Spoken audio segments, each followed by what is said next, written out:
Selamat pagi anak-anak. Bagaimana kabarnya hari ini? Sehat semua? Alhamdulillah, luar biasa. Allahu Akbar. Oke anak-anak, sebelum pelajaran dimulai, kita berdoa terlebih dahulu ya. Berdoa dimulai.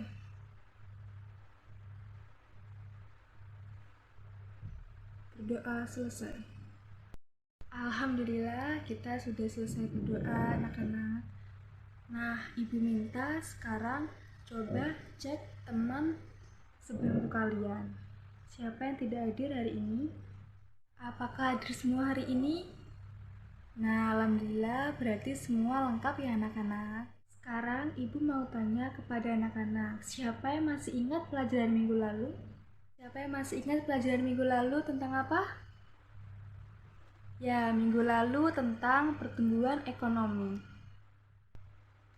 Baik, di sini ibu akan jelaskan materi tentang perdagangan internasional. Perdagangan internasional adalah kegiatan jual beli barang atau jasa antara satu negara yang lain dengan negara yang lainnya.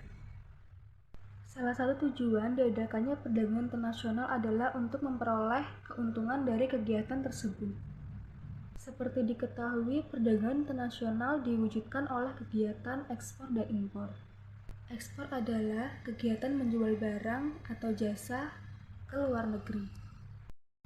Sedangkan impor adalah kegiatan membeli barang atau jasa dari dalam negeri. Perdagangan internasional itu sendiri dapat terjadi antara kedua negara yang berbeda dan disetujui oleh pihak keduanya.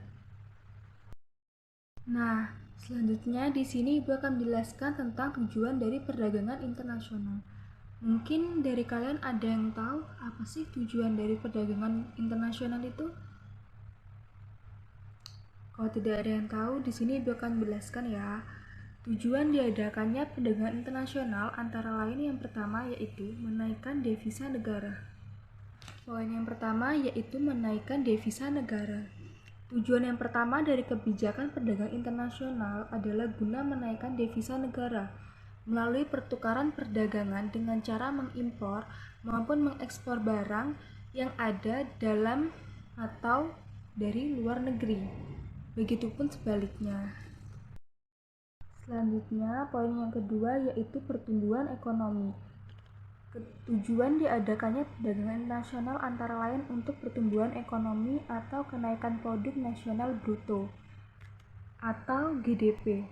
GDP ini melalui faktor produksi milik warga negaranya yang tinggal di dalam maupun luar negeri itu sendiri. Yang ketiga yaitu memenuhi kebutuhan di negara lain. Ketiga, tujuan diadakannya perdagangan internasional antara lain untuk memenuhi kebutuhan barang maupun jasa di negara lain. Contohnya, Indonesia merupakan salah satu negara di Asia yang mengelola kedelai mau menjadi tempe, berbeda dengan negara di Eropa maupun Amerika. Yang keempat yaitu memperoleh keuntungan internal serta eksternal. Tujuan diadakannya perdagangan internasional antara lain untuk mendapatkan keuntungan secara internal maupun eksternal. Negara tidak akan mampu untuk memenuhi kebutuhan penduduknya apabila negara tersebut tidak melakukan kerjasama dengan negara lain.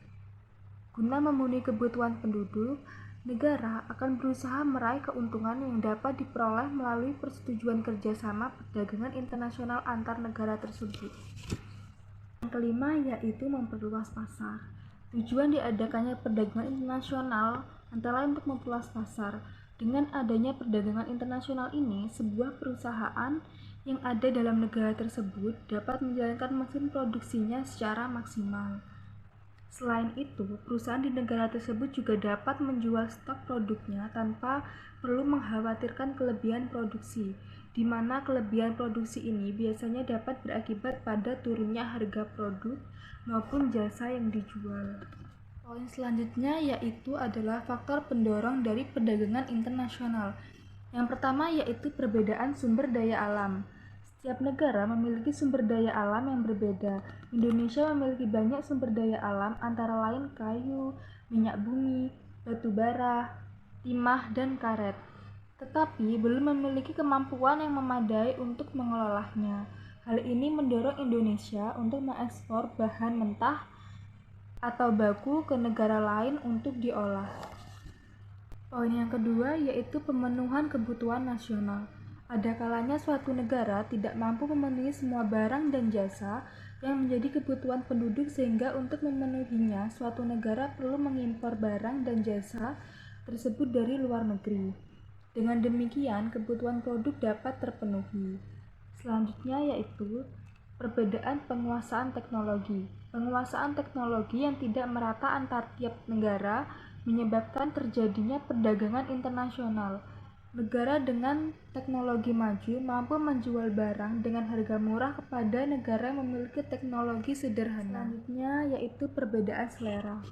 Setiap negara dalam memproduksi barang kemungkinan mempunyai kesamaan. Hal ini demikian, setiap negara mempunyai selera yang berbeda-beda. Hal inilah yang mendorong terjadinya perdagangan internasional tersebut. Selanjutnya yaitu faktor penghambat pada perdagangan internasional. Yang pertama yaitu perbedaan mata uang antar negara. Perbedaan mata uang antar negara ini dapat menghambat perdagangan internasional. Negara yang melakukan kegiatan ekspor biasanya meminta kepada negara pengimpor untuk membayar dengan menggunakan mata uang negara pengekspor. Namun, agar kedua negara diuntungkan dan lebih mudah proses perdagangannya, perlu adanya penetapan mata uang sebagai standar internasional. Faktor penghambat yang kedua adalah kualitas sumber daya yang rendah. Sumber daya manusia rendah bisa membuat kualitas hasil produksi akan rendah pula. Suatu negara memiliki kualitas barang rendah akan sulit bersaing dengan barang-barang yang dihasilkan oleh negara lain yang kualitasnya lebih baik.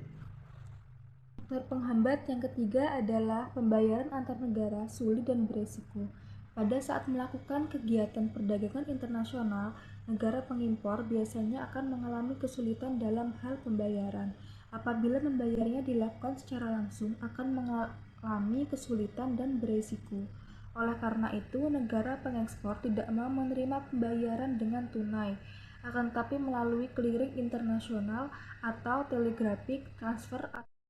Berdasarkan dari negara yang terlibat dalam perdagangan internasional, maka perdagangan internasional dibagi menjadi 3 macam, yaitu yang pertama, perdagangan bilateral. Merupakan perdagangan yang dilakukan oleh dua negara yang berbeda. Jadi perdagangan ini hanya melibatkan dua negara yang dimana kedua negara ini akan membuat kesepakatan perjanjian perdagangan.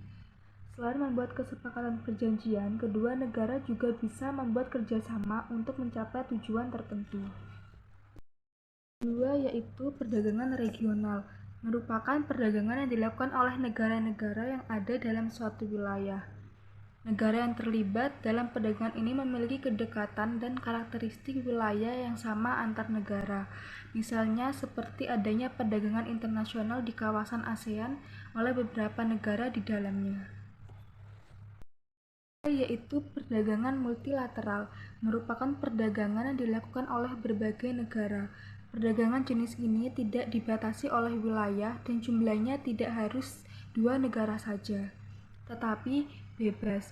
Nah, pada perdagangan jenis ini biasanya akan menawarkan sebuah pasar dengan bentuk yang adil, efektif, dan transparan. Jadi, perdagangan ini bebas dilakukan oleh negara-negara dari berbagai wilayah, meskipun wilayah antar negaranya sangat jauh.